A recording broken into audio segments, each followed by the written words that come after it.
2300 series window compression tape, keeper rail removal and reinstallation.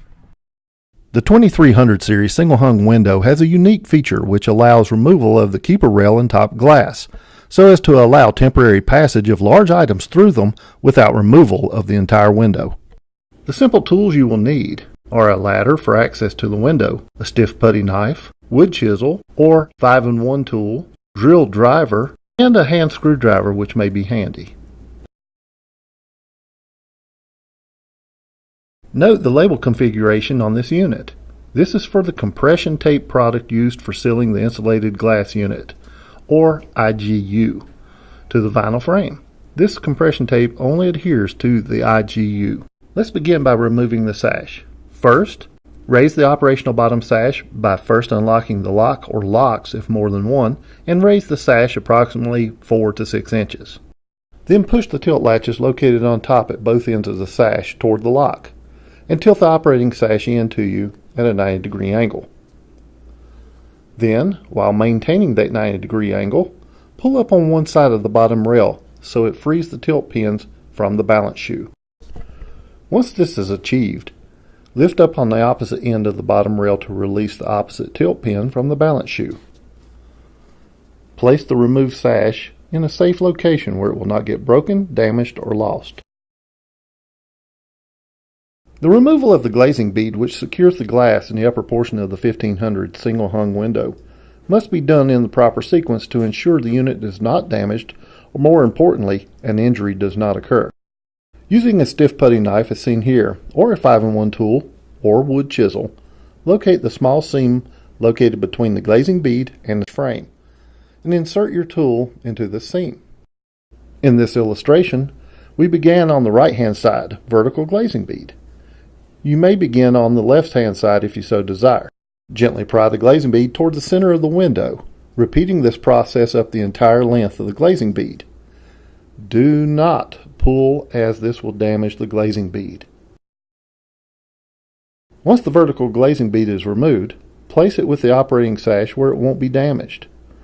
Repeat this process on the other side. Note that the vertical glazing bead are mitered on each end. The next step is to remove the bottom glazing bead in the same manner as you did the vertical glazing bead. Starting on either side, simply pry the glazing bead toward the center of the window unit, and repeat this process along its entire length. The final step for removal of the glazing bead will be at the top. This is left for last to reduce the risk of the glass falling from the window unit. As before, pry the glazing bead from one end and begin working your way across the entire length, taking care to use your free hand or have someone assist by holding the glass in from the interior side of the window.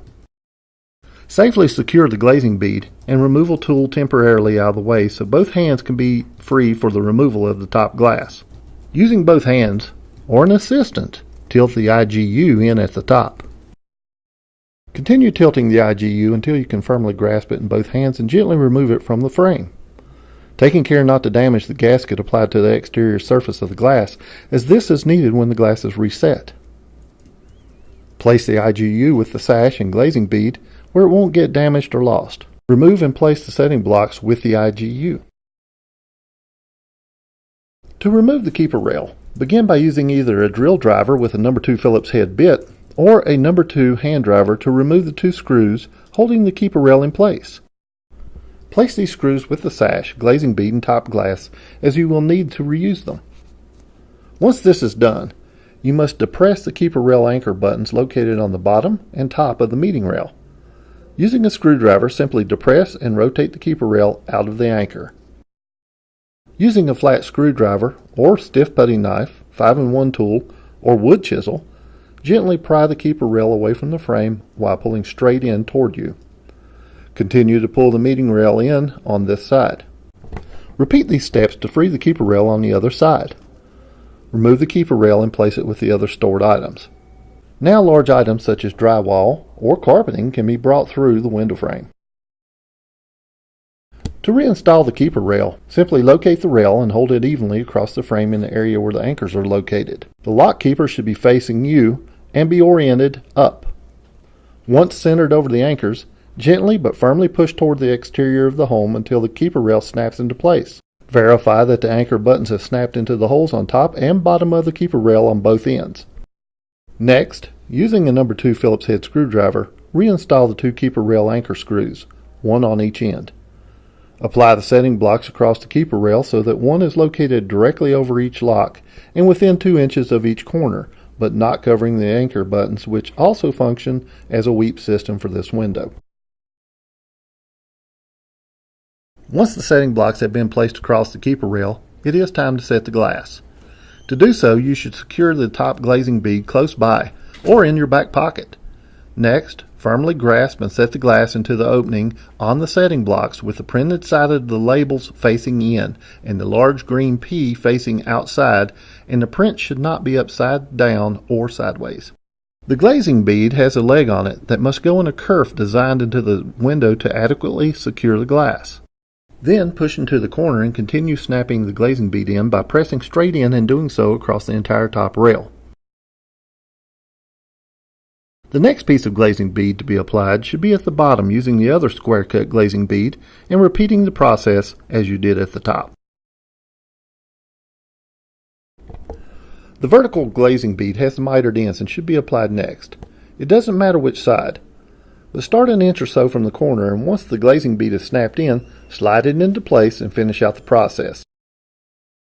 To reinstall the sash, firmly grasp the sash and hold it with the exterior facing up and the locks facing toward you at a 90-degree angle. Place the tilt pin on one side in the balance shoe and then drop the other tilt pin into balance shoe at the opposite side. Adjust the sash so the bottom rail of the operating sash is relatively level and rotate the sash into the operating position until the tilt latches engage the side jambs of the window. Raise and lower the sash to ensure operation is smooth and without issue.